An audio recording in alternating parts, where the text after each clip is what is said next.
Hello, welcome back to Fat Mama Physics. In this video, actually two videos, we will be talking about position time graphs from a quantitative perspective. In the first video, we will look at uniform motion, so objects moving at a constant velocity. In the second part of the video, we will look at non-uniform motion, when an object is accelerating, and what these look like on position time graphs. And of course, some examples to follow. Okay, so let's start with uniform motion. And in our previous video, when we talked about graphing motion, we talked about how slope on a position time graph represents a velocity. We didn't actually go into depth on how to calculate that. So in this video, we will do that. Before that, I think we should do a quick recap and just put things into more perspective. Here below I have a table, and I have these position time graphs, which I generated using the PhET simulation Moving Man. So here I have a straight line, I have this one, this one here, etc., all on a position time graph. In this chart, I've done the first one example for us. First one, we want to describe the slope line. So this one, it's a flat line, it's straight, it's flat. The slope is basically zero. Or it doesn't have a slope, it's just a flat line. And then here I want to talk about the motion, describing the motion. Here, this is an example of the man not moving when the slope is zero. His velocity is zero. Okay, so I would like you to pause the video, spend some time, and go through each of these examples yourself to think about what you would say in these boxes. Great time to pause. Okay, so here I'm going to go over each and one of them. So in this second example here, we have a line that is sloping upwards. It's kind of like you're running up the hill. In other words, this is a positive slope. It shows a positive slope, a slope greater than 1. And when this happens, this man, you can see his position, he's going and moving in the positive direction. Whether that be forward or moving to the right or whichever direction you deem that to be. In the next example, notice the slope is a bit steeper. So I'm going to write same as above, except the slope is steeper. And what that means is the man is moving in the positive direction, but a little faster. So it tells you the steeper the slope, the rate of his motion is larger. We can say his speed is larger. We may not be able to say his velocity is greater or lower, because I can have a very steep slope in a negative direction, and that just wouldn't make sense. He's a steep slope. He has a greater velocity? No. He has a large speed, but in the negative direction.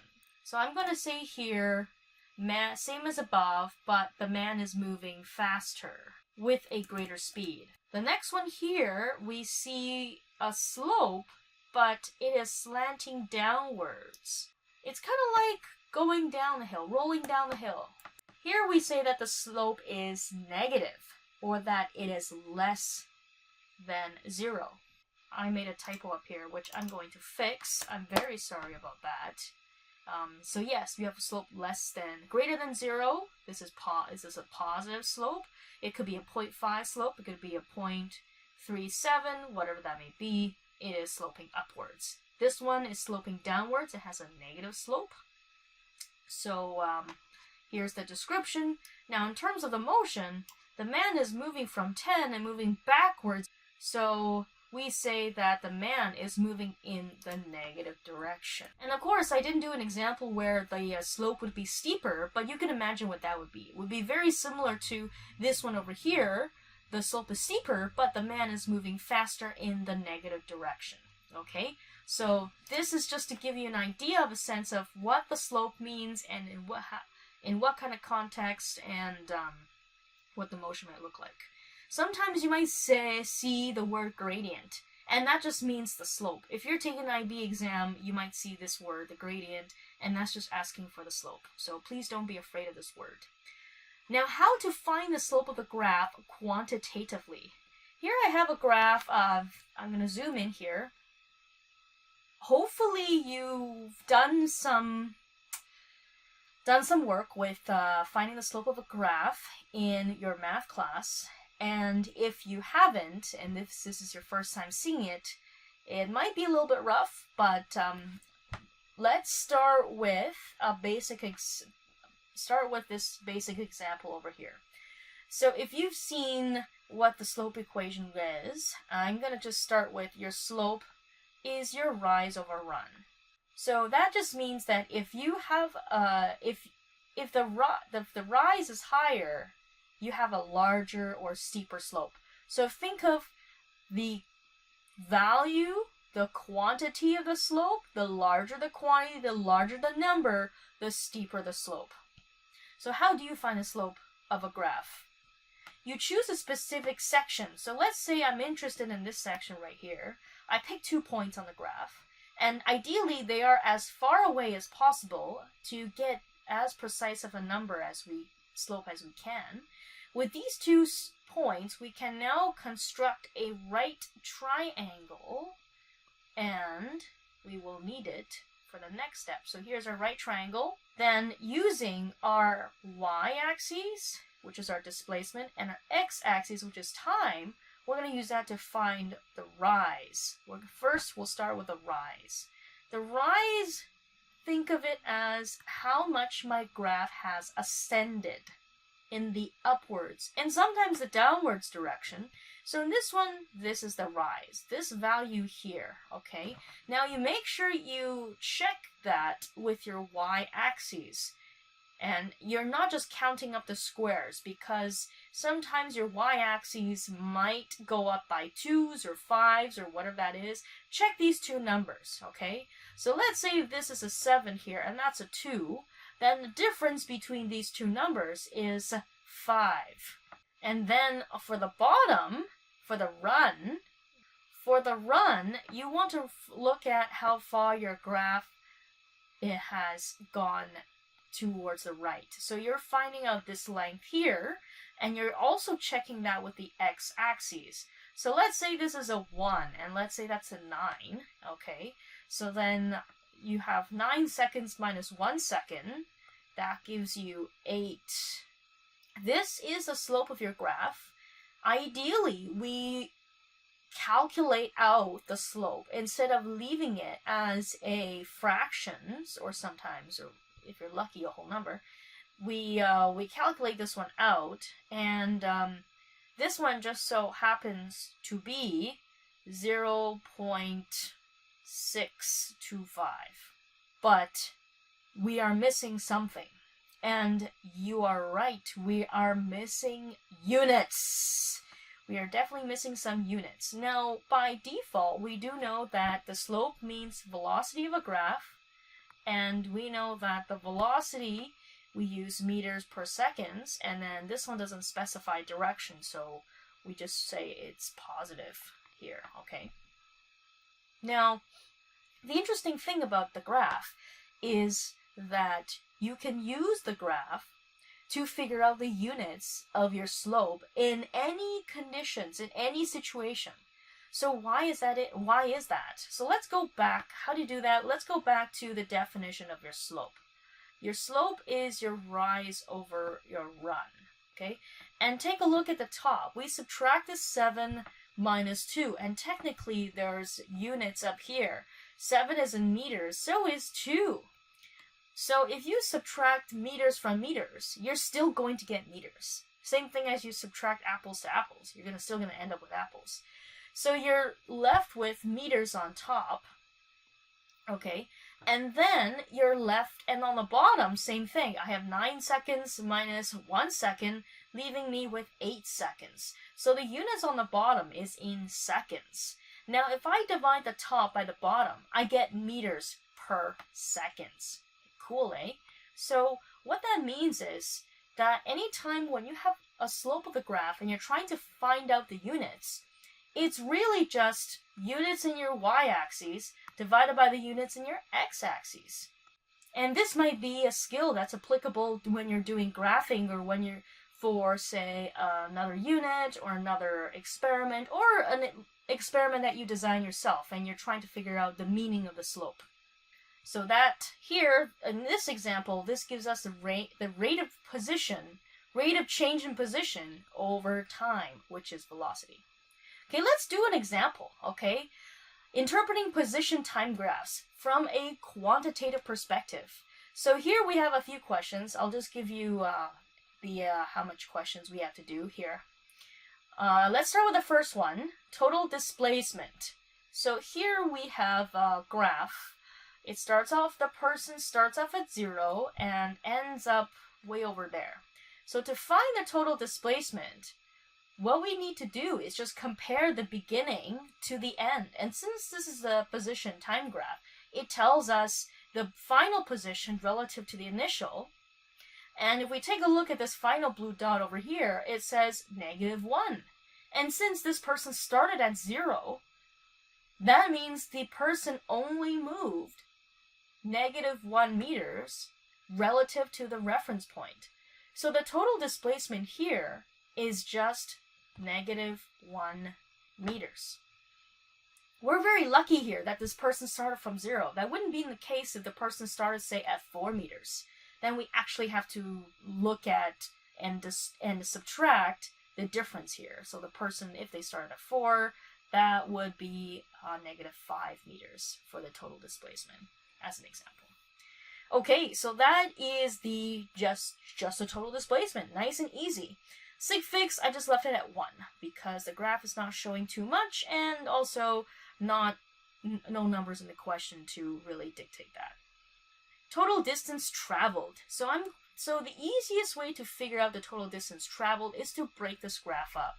Why? Because we need to look at exactly where and in what direction this person has moved. And notice this person just moved all over the place. He's traveled a lot of distance. So let's start with the first one being from there to there.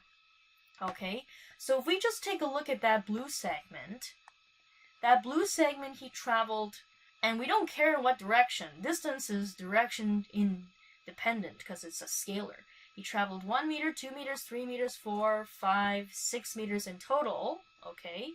Then we look at the next segment, which is this one over here, and I'm just going to go all the way up to the top because he's moving in that direction, in the opposite direction. So from -6, he goes up 1, 2, 3, 4, 5, 6, 7, 8, 9, 10.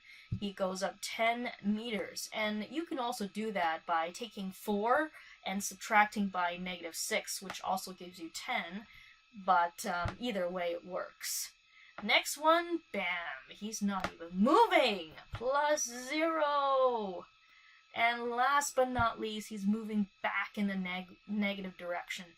And we count 1, 2, 3, 4, 5 meters. And luckily this graph is going up in increments of 1. We can just count. Very easy to do that. So this gives us 16 plus 5, 21 meters in total. Okay. Nice to always box your answers.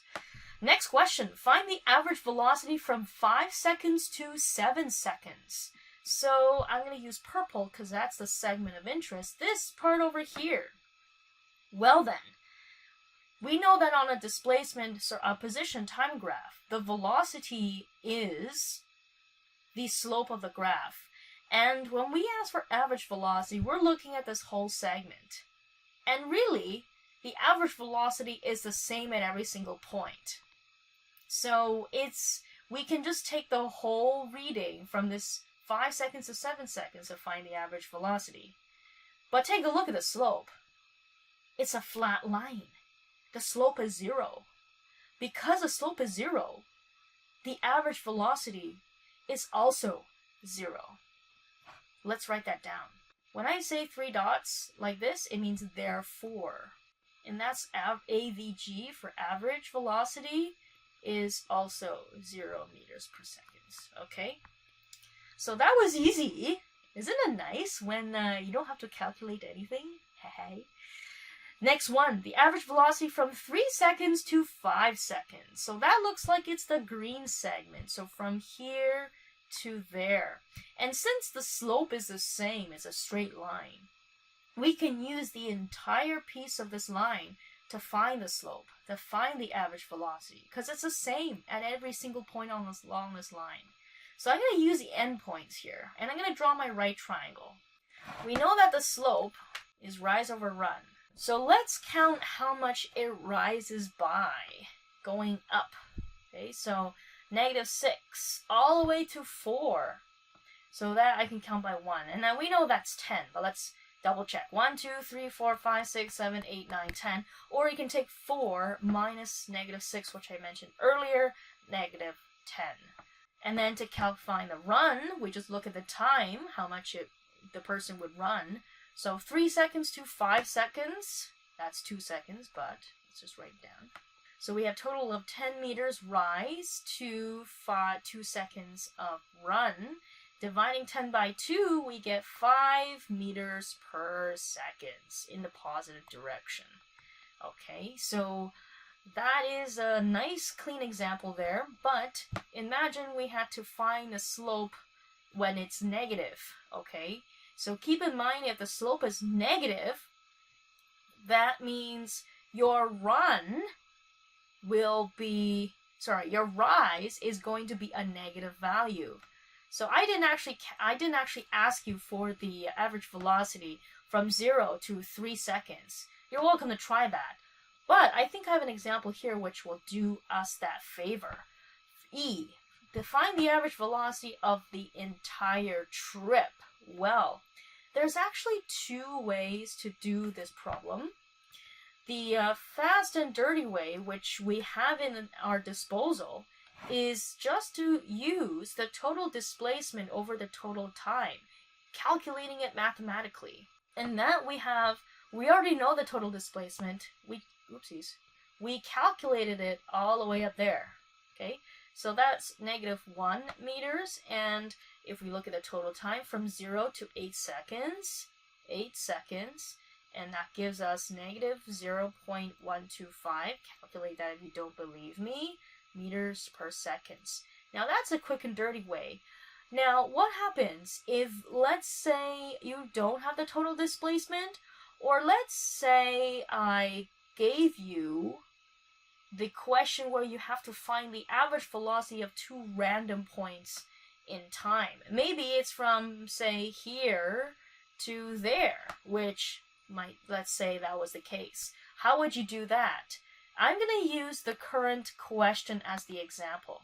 So if I gave you 2 points where you have to find the average velocity and the graph doesn't show you a straight line there, just like in this example where we're finding the average velocity from the beginning to the end, then what you can do is you can create a line that starts from the beginning and that ends where the final position is, just like that, okay? And you can use this line to find the average velocity of those 2 points in time. And in our case, it's the entire trip. So if we find the slope of this line, that gives us the average velocity of the entire trip.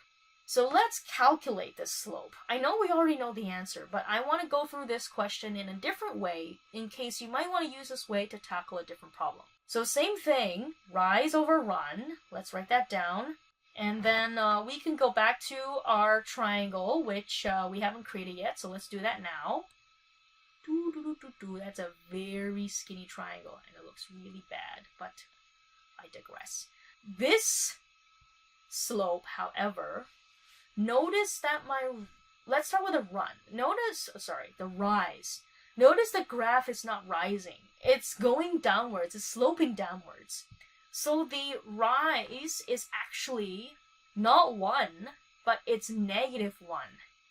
Okay, because it's going down.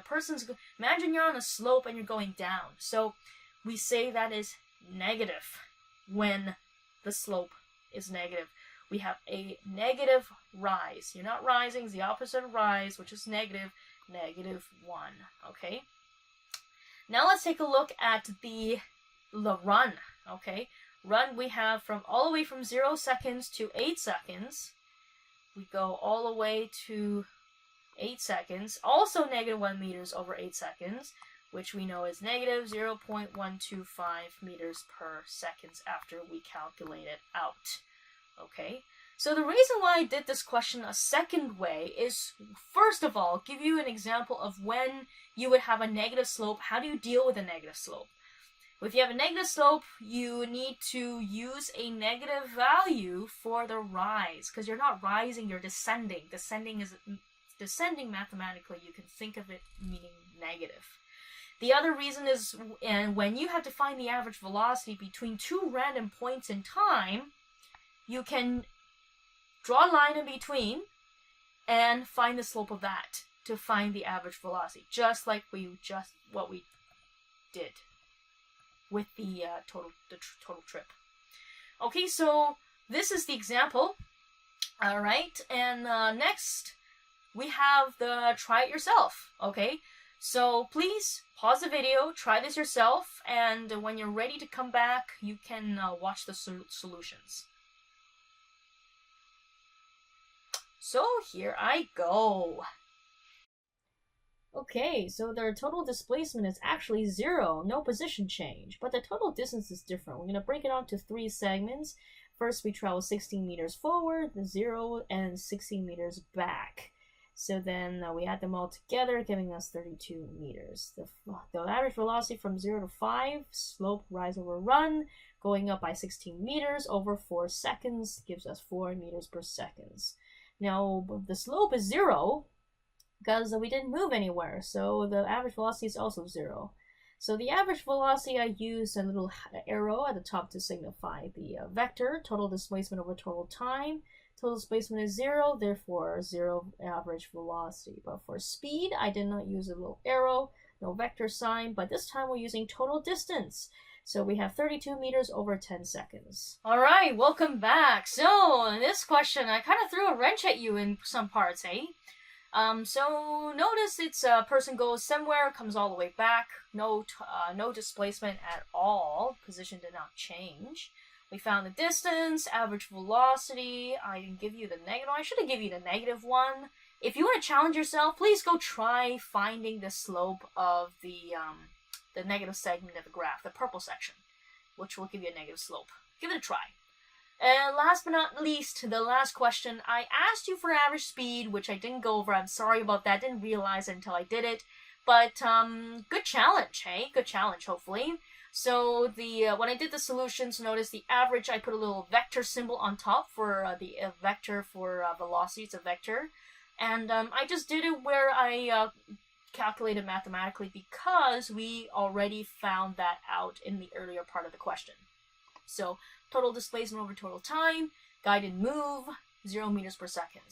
But not for speed, because the average speed, we need to look at the total distance, which is not 0, giving us 3.2 meters per second. Okay? Well.